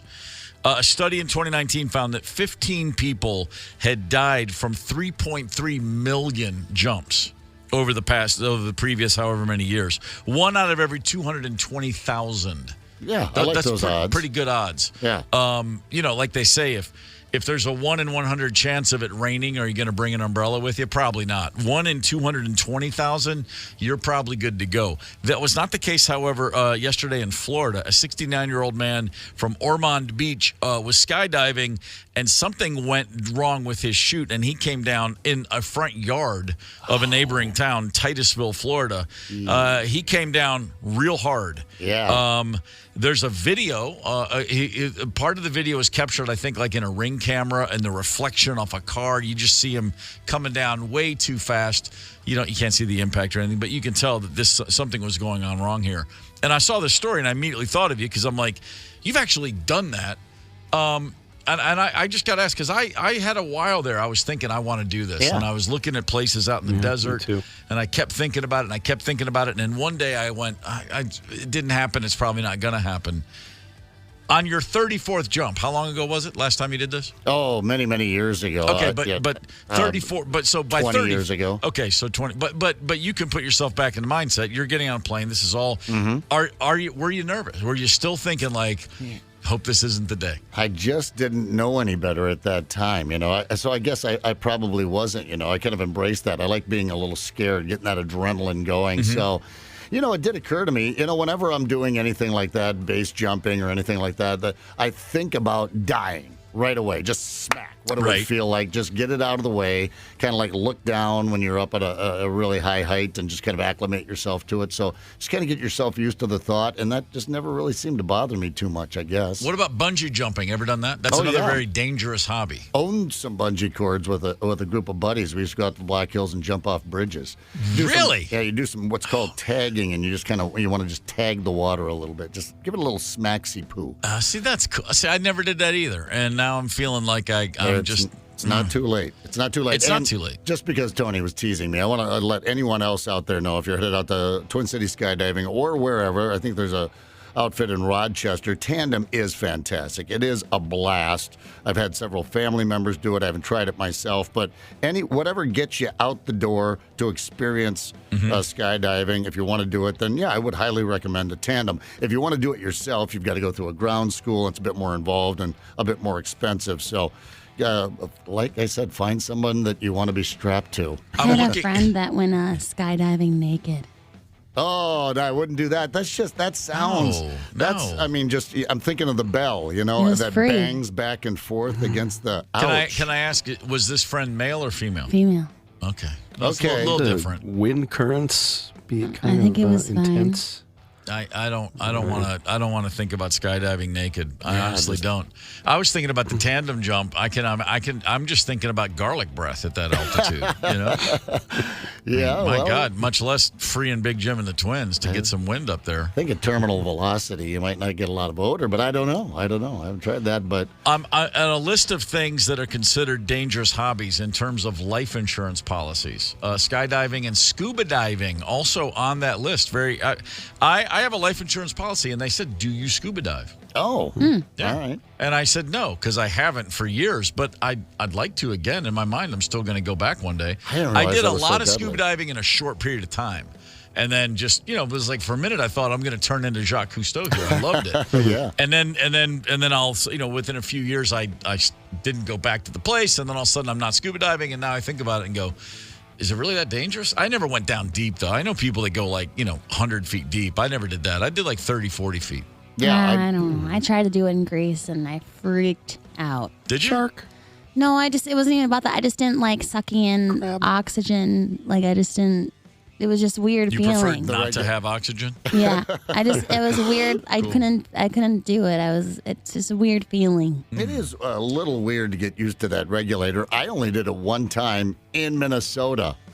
Really? Lake Orbegon. Oh, man. Up there near Gilbert, Minnesota, there's a place called Three Pines. We saw some bass. But you know what they did up there, Tony? It's an old quarry. So you've got about 30 or 40 feet of visibility in a Minnesota lake. That's quite remarkable. And so people come from all over to go scuba diving up there, but they sunk a bus up there. They threw a plane in there, an old rail car. Oh, that's really cool. Yeah, and then you would follow a rope down. I would. See, now I got to do that again. Awesome. Yeah, and then if you want to scuba. You put out your pointer finger there, and you just kind of wiggle it. The little smallmouth bass will come up and nibble on your finger. The first time Rosemary and I, first time I ever went, we went together, the two of us. And the guy, this was in the Virgin Islands, the guy that took us out on the boat, who was giving us the lesson, he was hammered. And she took that as a terrible sign, and I took it as, how hard could it be? This guy's drunk. Yeah, there you go. I was perfectly at ease under the water, and she was stressed to the nines because he just smelled like a pop-off factory. What if he had to do mouth to mouth on one of you or something? Oh, that'd wake you up, wouldn't it? But just because you didn't even need it. Now, always with the kiss. That's where I'd want to scuba dive. And I never got certified, by the way. Mine was called a day adventure or whatever, and you could only go down to about 15 feet or something. So real beginner stuff. But I would love to scuba dive in the, out in the clear ocean waters. It's pretty incredible. One time in the Bahamas, and we were off the boat, a bunch of us scuba-ing, and the guy said, "There's a shelf right here. We're gonna go over. It's about 40 feet deep, and then you're gonna come to an edge where it drops off to the depths of the ocean, and it really just looks like." It looks like someone just formed it on purpose. Like you're looking down at the floor, and then it just goes down as far as you can see. And then you can go, you just go back and forth over that line, which is not a line, it's water. But in your mind, you're like, that's the deepest part of the ocean. And there's 40 feet, and you go back and forth. And the instructor gave the signal. Both hands kind of went up And I looked over the edge, and coming straight up like a rocket had taken off from the depths was a giant, as far as I could tell, hammerhead shark. Oh, no. And he was just coming straight up, like, no. And he had no interest in us. He was on the course of something else. But I was probably 50 feet away from a hammerhead in completely clear water. Mm-hmm. And that definitely, the level on my oxygen tank, it started going down pretty quick. I was like, in my mind, I'm like, stay calm.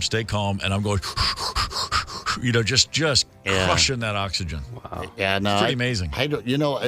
We used to go spear gunning, just junk fish, carp and sheephead fish, and went over the Oahe Dam on the Missouri and Pier.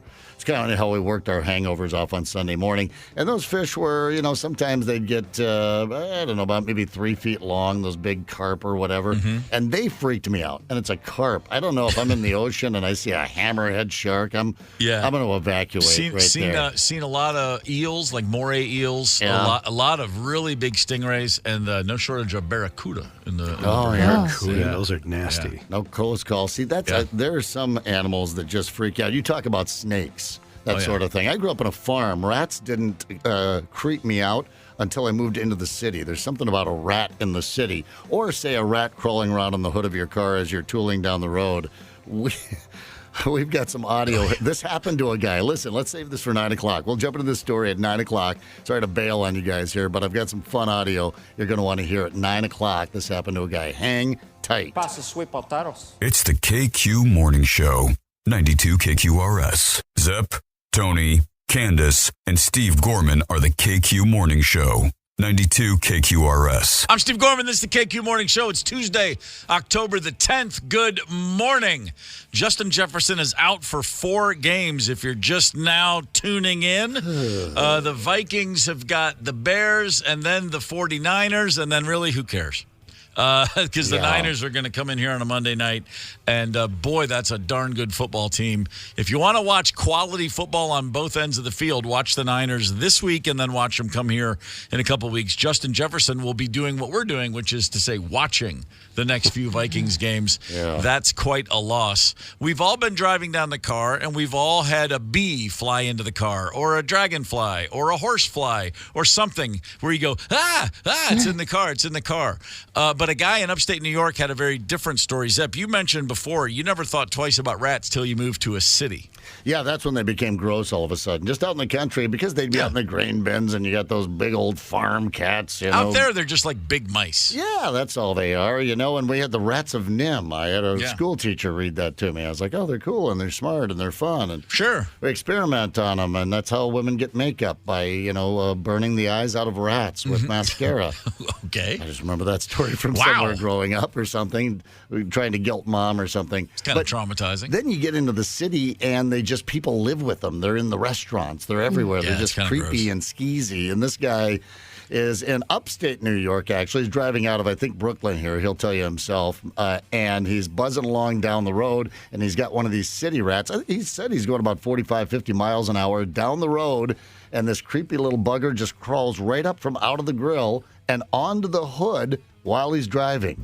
Holy hell. I just got way upstate, and I brought a rat with me from Brooklyn. Where'd it go? I don't know where it went. Just don't eat my wires. The only thing you can do is just kind of keep driving. I mean, the comments on the social media is like, put the windshield wipers on. There's no grip there or anything like that. So I was amazed by it. And like he said, just don't eat the wires. So you're worried about you're living in Brooklyn and the rats are eating the wires. Well, I did see the video. So the guy's in a rural pastoral setting in upstate New York, and like literally from under like the hood, like up from the vents, you just see this rat appear, and he's on the hood of the car, like, "What's up, man? I just woke up. How did we get up here?" And then he goes back under the hood. He's living under the hood of this guy's car. Rats are, what is that? In New York, every year they give out the rattiest awards, and it's New York or Chicago that end up winning the rattiest awards. And they say there are 5 rats for every human being in the city of New York. Yep. Think about this rat is just going to be in upstate New York, because I'm assuming this guy is going to kick it out of the car in some manner. This rat's not going back to Brooklyn. Boy, has his life changed. They have fox up there. Well, the rats and the upstate rats, it's totally different accent too. It's not like Brooklyn, not the Brooklyn accent. City mouse, country mouse. That's exactly what it is. It wasn't a rat, but that happened to my mom. A mouse went up in her heater during one of the long winters. Okay, that's your mom. Watch your mouth. Mouse in her heater? That's a sweet Yeah, in her car. Oh, right. Oh, boy. Had it die in there? Yeah, and smelled. Yeah, I bet that's true. Man, Really? that's rough. We used to live in Brooklyn, and the rats, didn't see them as often as a lot of people do, but the biggest rat I ever saw in my life was right outside our door on the sidewalk in Brooklyn, and I opened that door and stepped out with a 100-pound dog, half lab, half Rottweiler, and that rat looked at Clementine like, what do you got to say? Didn't even think about running away. Just stared at her like tough city rat. And the dog was like, "Whoa, I'm not sure what to do here." And I'm like, "Do not chase that rat. That rat has friends around the corner, and he's just trying to goad you into chasing him into Rat Town." Yeah, those things are not playing games, man. But it's a different story in different parts. Oh, but before I move on, Candace, we have a caller, I believe. I meant to say this earlier. Sorry. Who's on the horn? It's fine. Just kidding. Greg from Prior Lake. Greg, what's up? Good morning. Good morning, crew. What do you got? Being a mechanic, retired mechanic for 30 years, I worked at a dealership, and I pulled one truck in. I opened up the hood, and I proceeded to, work on whatever I was working on, and here's a rat staring from down under at me. All I can see is his pink eyes. And I told, there's about 20 mechanics in the shop, and I backed up and I said, "Mike, come here, look at this." He goes, "It's a rat." I go, "Well, duh." And then I got like 30 mechanics standing around me and a bunch of people, and it's like, "What do you do now?" One of the technicians reached down in there, pulled it out, and goes, "Oh, I'm taking this one home. It's a pet." Holy, no. Come on. No. I kid you not, the rat is looking up at me, and he's like, "How the hell did you hang on for so long?" I thought you were going to say you had a boa constrictor at home or something, and they... So I can relate with that rat crawling off from that gentleman's grill and up on the front of his hood. I mean, out in the country, it happens. We'd have cats, the outdoor farm cats I was just talking about that would crawl up into the tire wells and get up into the engine because you'd get home and you'd shut it off in the middle of winter. These are outdoor cats. It's a nice place to get warm. So Dad would check for cats. We'd have to lift the hood, because we lost a cat or two that way. Yeah. That's a rough one. Hey, thank you for the call, brother. Appreciate that.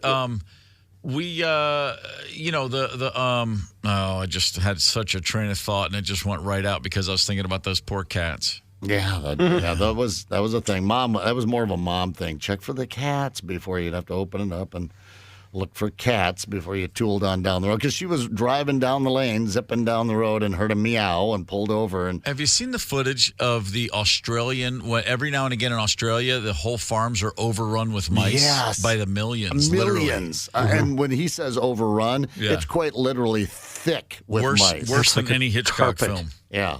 Yeah, like a carpet, like a thick mouse carpet and these things. And they pile up. This one lady opened a grain bin. There was no grain left in there, but for every kernel of grain, there were mice. These mice had to be, I bet probably 100 mice deep. You couldn't it's insane. It was like one of those clown cars, but with mice in a grain bin. Completely insane. I am not built for the rural life when I see things like that. Speaking of which, rural is one of the words we have the hardest time pronouncing. Yeah, rural. If you the rural juror. I was going to say, remember 30 Rock? They had a whole thing, the rural juror, and Jane Jane Krakowski was like rural juror. She couldn't say it. Rural. The more you think about it, the harder it gets.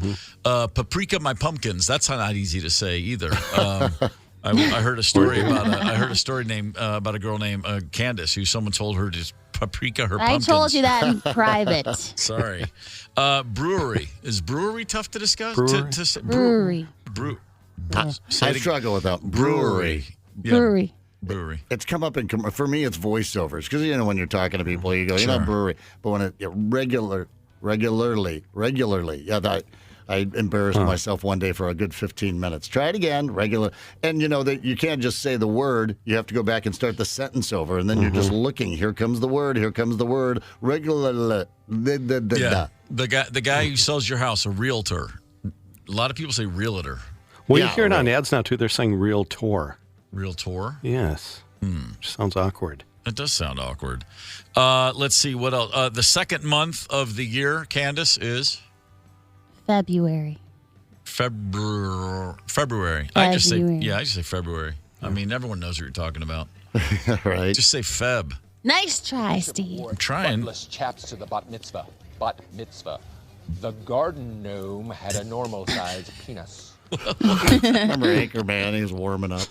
Sure, the garden gnome. What else have we got that's apparently tough? Posthumously. Posthumously.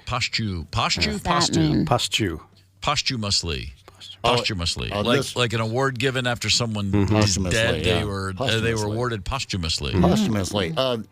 You mentioned a place in England, Worcester. What was it called?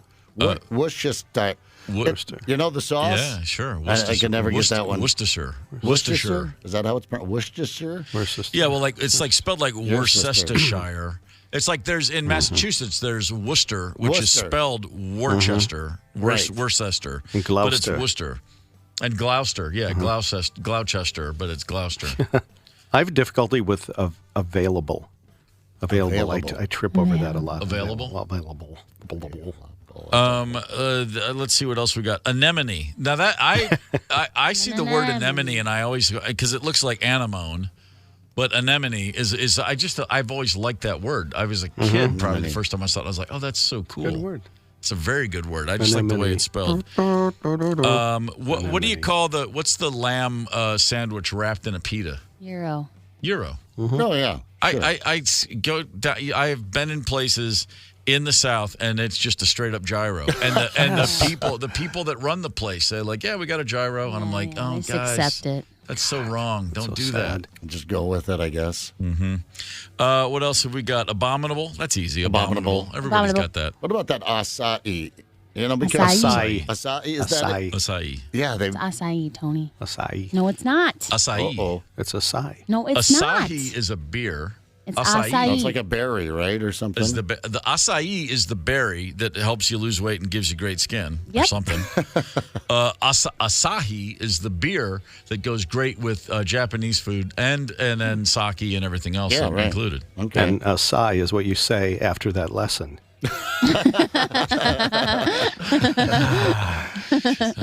Goes for the juggler, doesn't he? And that sweet tone of his. I'm trying to think if there's a word I actually trip on a regular basis. I get words confused, and I will say mirror when I mean window, and I will say window when I mean mirror. Oh, I've done that my whole life, and I know the difference very clearly. It's a glitch when I will say like, oh, I need to clean off the mirror. I always stop myself. It's never. And here's another thing that's weird. It's not quite mispronunciation, but there was a time where two of my friends' wives shared the same name, and I could never remember either woman's name until I realized it was the same name.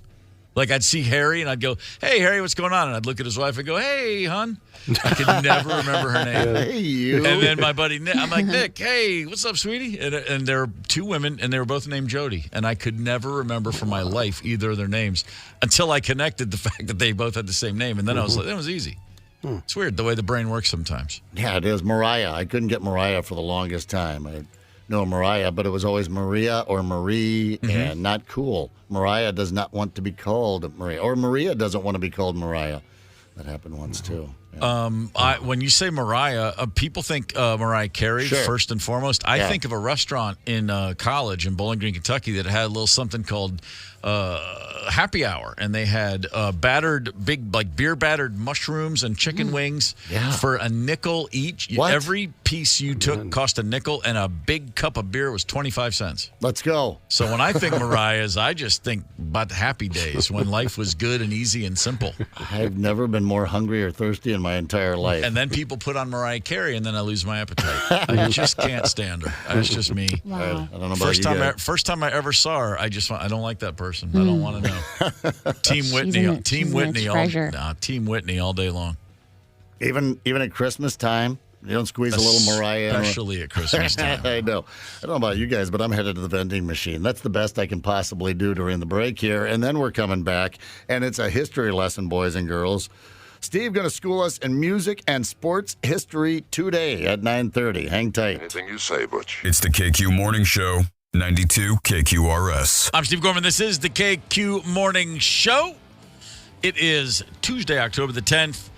Let's see. American League Division Series Game 3 today at Target Field.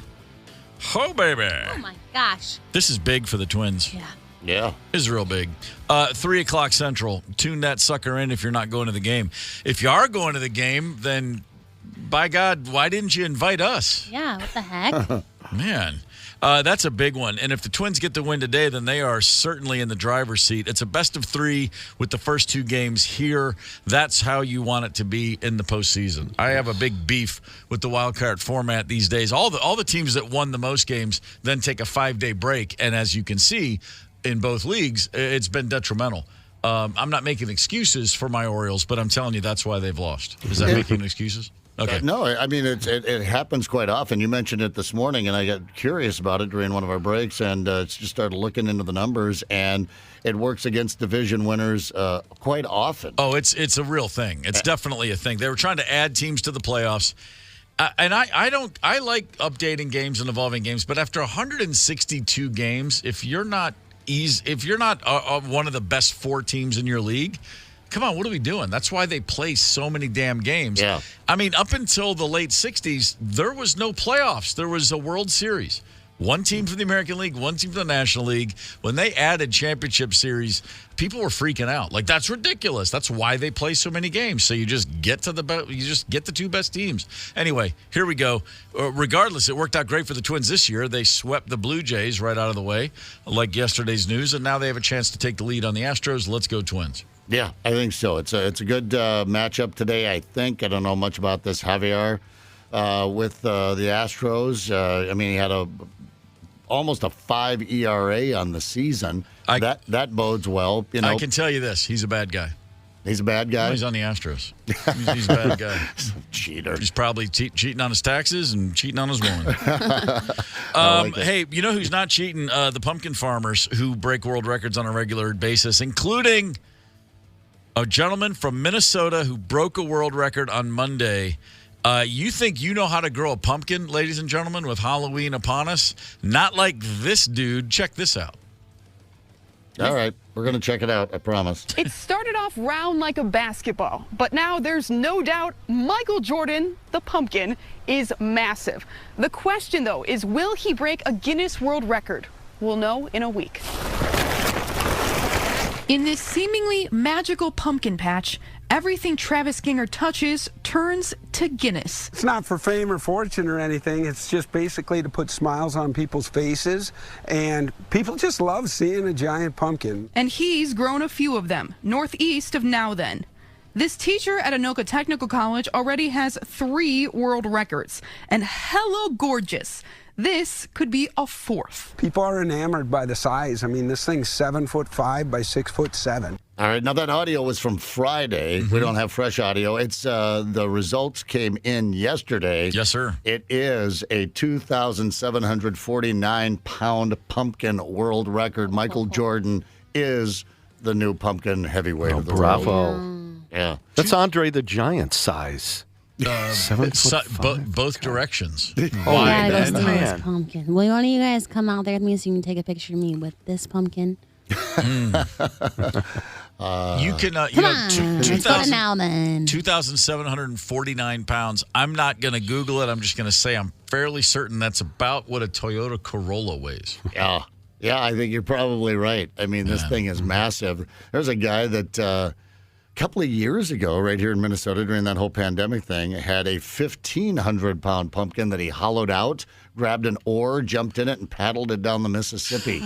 For like a my gourd. Yeah, my gourd. Oh, my gourd. Rim shot, boys and girls. That was just sitting there. Yeah, it was. But, hey, by the way, speaking of pumpkins, there is a decoration for Halloween this year. It's new on the scene. Mm-hmm. It is an 8-foot-tall jack-o'-lantern humanoid that was for sale. It's, again, an 8-foot-tall jack-o'-lantern humanoid decoration. It's called Lewis, Lewis. Yeah, I've seen that. It costs $180, and good luck finding one because they're sold out everywhere. People are obsessed with this. Again, the term jack-o'-lantern humanoid is enough to think. I don't need to know. I don't want anything to do with it. But it speaks. It's a giant thing. You can put it at your front door, on your porch, or on your roof or whatever. Yeah. You push a button, and the main thing it says is, I am not a jack-o'-lantern. My name is Lewis. Good Lord. What's the Halloween scene in Minneapolis? Oh, I'm excited. my God. Do people decorate? Do we go nuts here? Not really a big thing around here. It's humongo. I love Halloween so much. I just got my pumpkins, and my roommate said she's got to put cayenne pepper all over them, otherwise the squirrels are going to eat them. I guess that's a trick. You see these giant skeletons? They're 17 feet tall. I love them. Keep singing in people's yards. Yeah, Steve, you may or may not know that our modern Halloween traditions, as we know it with the trick-or-treating, if you just think of a good old-fashioned, the Halloween you grew up with, Steve, they claim, started in Anoka, Minnesota, right up the road here. That is the Halloween capital of the world. So, yeah, I'd say they take it pretty seriously around here. They have a big parade up there and lots of big to-dos. If you haven't been up to the Anoka parade, the Halloween capital of the world, I highly recommend it. That's definitely worth checking out. My good buddy Mitch Bloom, Boston guy, moved up to Salem, Massachusetts a couple years ago. He lives in Salem, which is a beautiful, quaint, looks like a movie set nor'eastern town. And the whole week of Halloween, he said every goth kid in the world wants to be in Salem. He's like, it's just a week-long, insane Halloween bash. He goes, man, if you just, you think you got Halloween, you think you know, man, come up here. The witch trials, that whole thing. Oh, yeah. He said the number of women out dressed as witches the week of Halloween, it's mind-boggling. Cool. If I ever get married, that's where we're having my bachelorette party, boys. So in Salem. Better get ready. Gonna have an autumnal wedding or just or does it matter? You're still doing the party around Halloween in Salem? Yep. Okay. Just and it's a bachelorette party, right? Yep. Bachelorette party, and you're not going to Nashville to ride the pedal taverns and vomit all over the street like everybody else? I already picked out your penis earrings. Cool, yeah. You guys can come. They look good on you. Thank you. Wow. When you get married, God, I won't be alive. Oh, that's not nice. I don't know if that's a diss to me or you. Yeah, no, I've got a lot of vices. Is there something you want to share with us, Brian? Should we be concerned? My vices are my retirement plan, I think. No, so far so good, which is the kiss of death. Listen, I'll be dead by tomorrow. If you want to stay relevant and young at heart, don't have a retirement plan. Just keep on working. Yeah, all right, gotcha. That's my that's somehow the plan. I knew that. Yeah, that's how that works. Hey, as long as we're here, why don't we look back? How about a history lesson? Sports, music, history. Remember where the past comes alive. It is October 10th. On this day in 1987, Doug Jarvis made NHL history when he didn't play a game. He had played 984 straight games in the NHL. Cal Ripken, congratulations. Lou Gehrig, nice Iron Man streaks. But 984 games in the NHL. And here's the craziest part. That record's since been broken. But I just wanted to say, hey, Doug Jarvis, I don't know who the hell you are, but you, my friend, get some Advil. I can't imagine what that guy feels like in the morning. I played golf on Saturday and woke up Sunday and my neck was stiff, my back. From a round of golf. 984 straight games in the NHL without taking a night off. Good on you, brother. That's double tough. That is double tough. The KQ Morning Show, 92 KQRS.